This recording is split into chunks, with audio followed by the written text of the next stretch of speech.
Et j'aimerais qu'un jour quelqu'un m'explique pourquoi les filles sont toujours en retard. Et j'aimerais qu'un jour quelqu'un m'explique, pourquoi les filles sont toujours en retard. Мне бы хотелось, чтобы однажды мне кто-нибудь объяснил, почему девушки всегда опаздывают. В этой реплике Кристиана встречаем пример conditionnel présent, то есть условное настоящее, которое в данном случае указывает на желательное действие в будущем.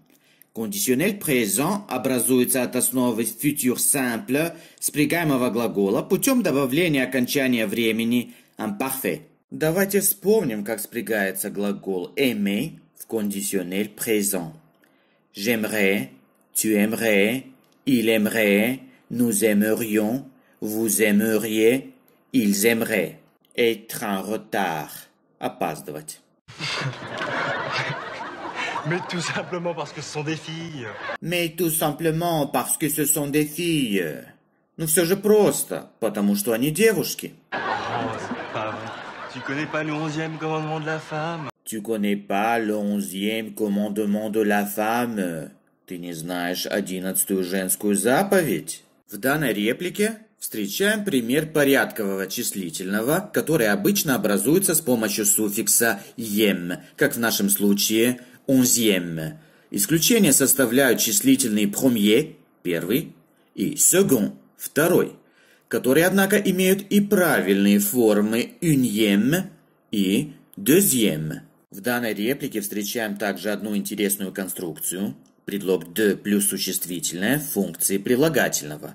Так, commandement de la femme передается нами как женская заповедь. Подобную конструкцию встречаем в песне Mireille Mathieu «Pardonne-moi ce caprice d'enfant». Прости мне этот детский каприз. Tu seras en retard, ma fille, pour mettre les garçons dans des états pas possibles. Tu seras en retard, ma fille, pour mettre les garçons dans des états pas possibles. Ты будешь опаздывать, дочь моя, чтобы ставить парней в невыносимое положение. Mais arrêtez, elles sont pas en retard. On n'a pas donné d'heure précise. Bah arrêtez, ils sont pas en retard, on n'a pas donné d'heure précise. Ну перестаньте, они не опаздывают, мы же не назначили точное время. Donner une heure précise. Назначить точное время.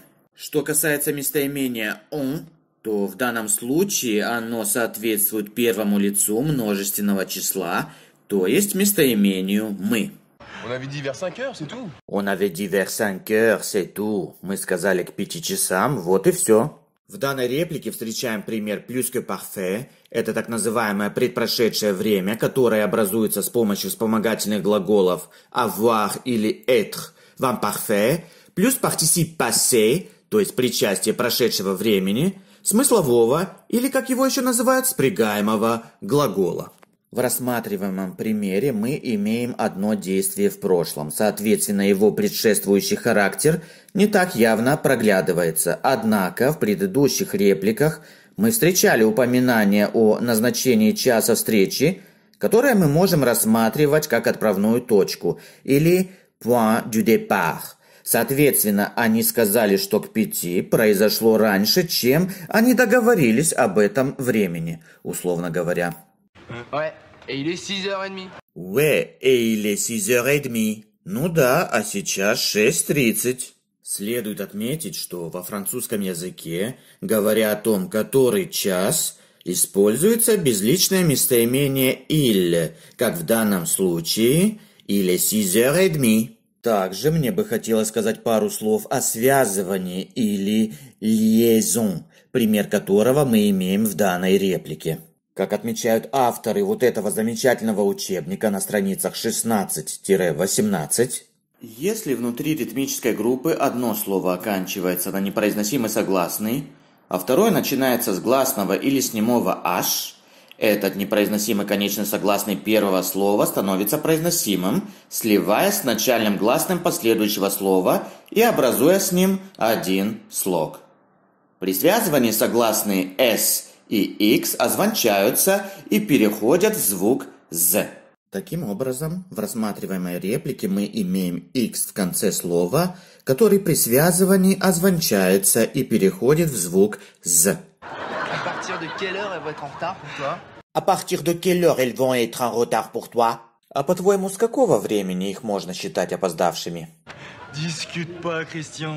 Nico est tellement amoureux que pour lui, Hélène ne sera jamais en retard.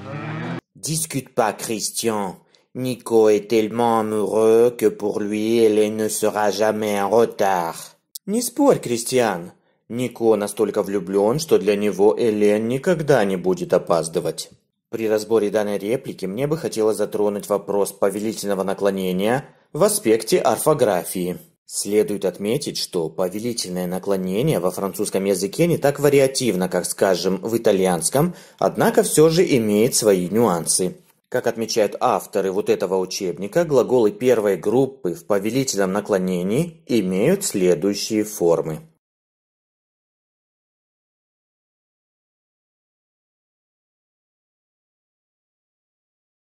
Собственно говоря, в рассматриваемой реплике мы имеем глагол первой группы в повелительном наклонении discuter. Следует отметить, что формы первого и второго лица множественного числа изъявительного и повелительного наклонений совпадают. Сравните. Nous parlons – мы говорим. Parlons – давайте поговорим. Vous parlez – вы говорите. Parlez – поговорите. Однако форма второго лица единственного числа изъявительного наклонения орфографически немного отличается от той, которую мы используем в повелительном наклонении. Сравните. Tu parles – ты говоришь. Parle – поговори. Для образования отрицательной формы в повелительном наклонении достаточно употребления отрицательной частицы, форма глагола не меняется.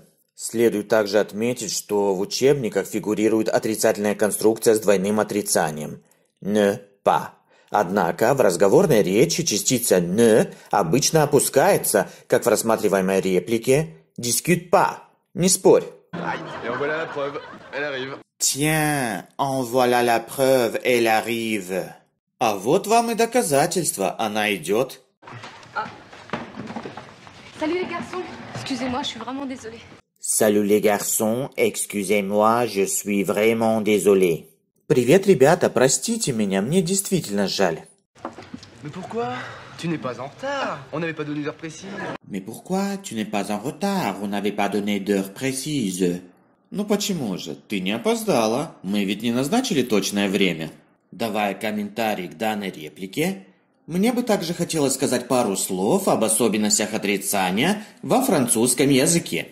Согласно учебнику Grammaire essentielle для уровней А1, А2, неопределенный артикль или частичный артикль в утвердительной форме заменяется предлогом «de» в отрицательной. Итак, неопределенные артикли и частичные артикли заменяются в отрицательной форме предлогом «de». Сравните. Ils ont une voiture, ils n'ont pas de voiture. Ils ont des amis, ils n'ont pas d'amis.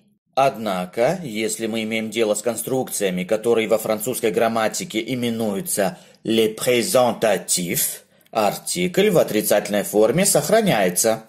Сравните. C'est un chat, ce n'est pas un chat. C'est du lait, ce n'est pas du lait. Ce sont des pommes, ce ne sont pas des pommes. Faux frère, je crois pas ça. Faux frère, j'y crois pas ça. Предатель, ушам своим не могу поверить. Faux frère, буквально лжебрат. Лексикографические источники обычно содержат следующие значения: предатель, изменник, паршивый друг. Во второй части данной реплики мы встречаем наречие «и», которое, согласно вот этому учебнику, заменяет обстоятельство, вводимое предлогами «à», «dans», «sur», «sous». Также следует отметить, что наречие «и» обычно стоит перед глаголом.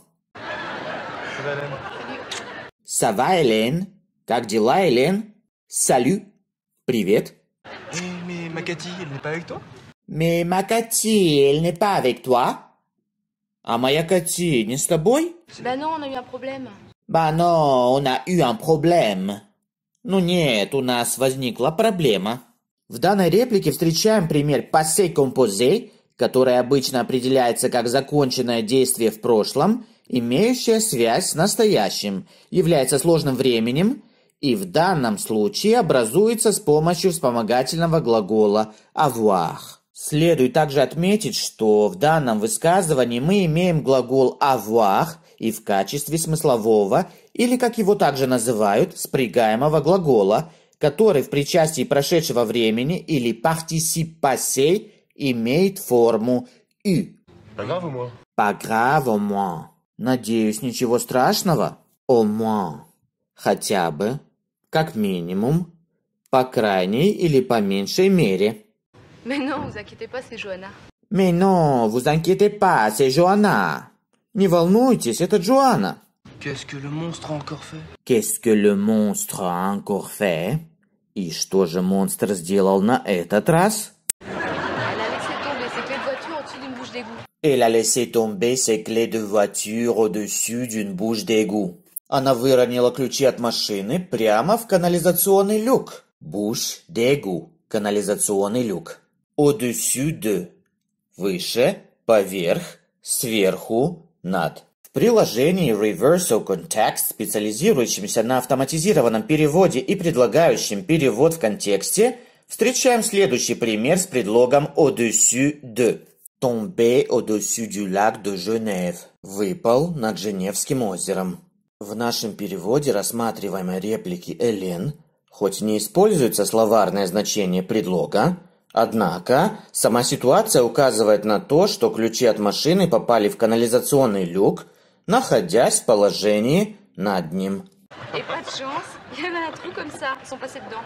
Et pas de chance, il y avait un trou comme ça, ils sont passés dedans. И просто невезение какое-то, там была вот такая дыра, они упали прямо внутрь. Фраза pas de chance используется для выражения невезения. Глагол passer имеет ряд основных значений.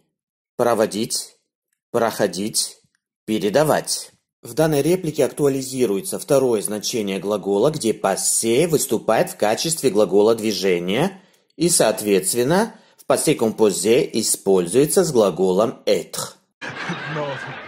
Ça t'étonne, toi, moi pas. Cette fille est capable de tout. Ça t'étonne, toi? Moi pas. Cette fille est capable de tout. Тебя это удивляет? Меня нет. Эта девушка способна на все. Qu'est-ce que vous avez fait? Qu'est-ce que vous avez fait? И что же вы сделали? Eh ben, je suis venue vous prévenir à pied. Eh bien, je suis venu vous prévenir à pied. В общем, я пришла пешком, чтобы вас предупредить.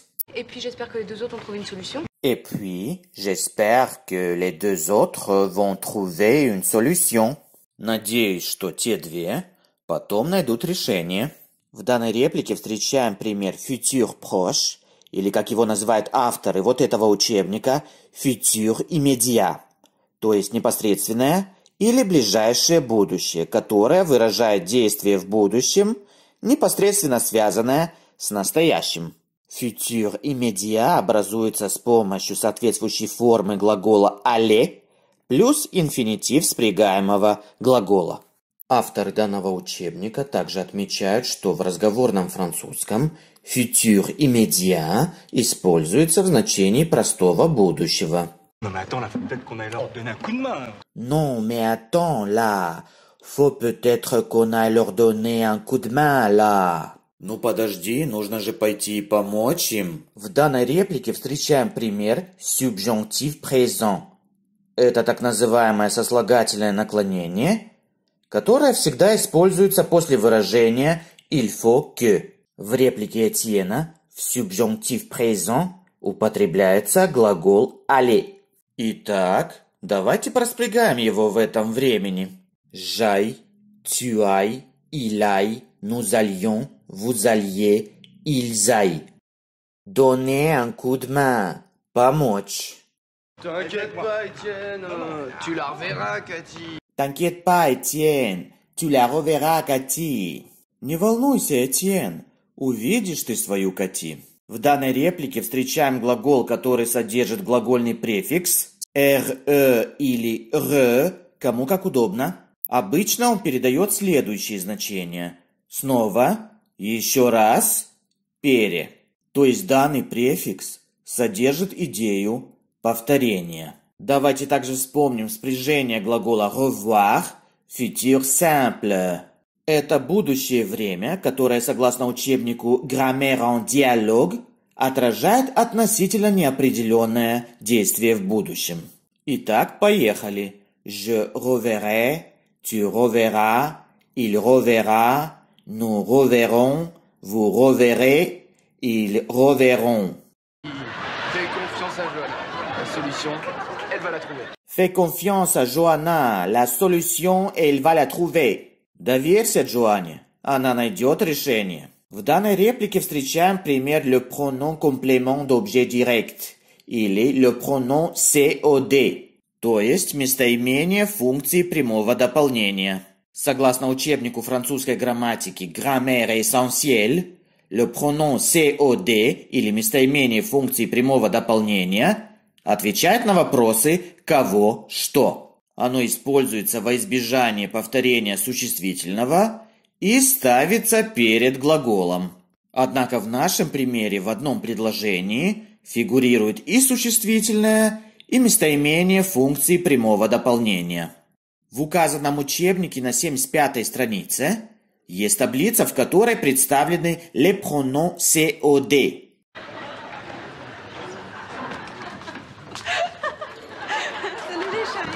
Salut les chéris! Привет, мои дорогие! О ла ла, qu'est-ce qu'elle a fait?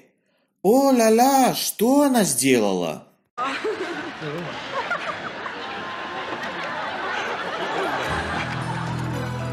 Итак, дорогие друзья, вот такой у нас получился разбор небольшого эпизода из 5-й серии, который условно можно назвать «Pourquoi les filles sont toujours en retard?». В этом видео мы разобрали немало интересных фраз и выражений, но наиболее сложные моменты снабжены грамматическими комментариями. Всем спасибо за просмотр, ставьте лайк, если понравилось наше видео, оставляйте свои пожелания и предложения в комментариях и подписывайтесь на наш канал. С вами был Тимур, до новых встреч!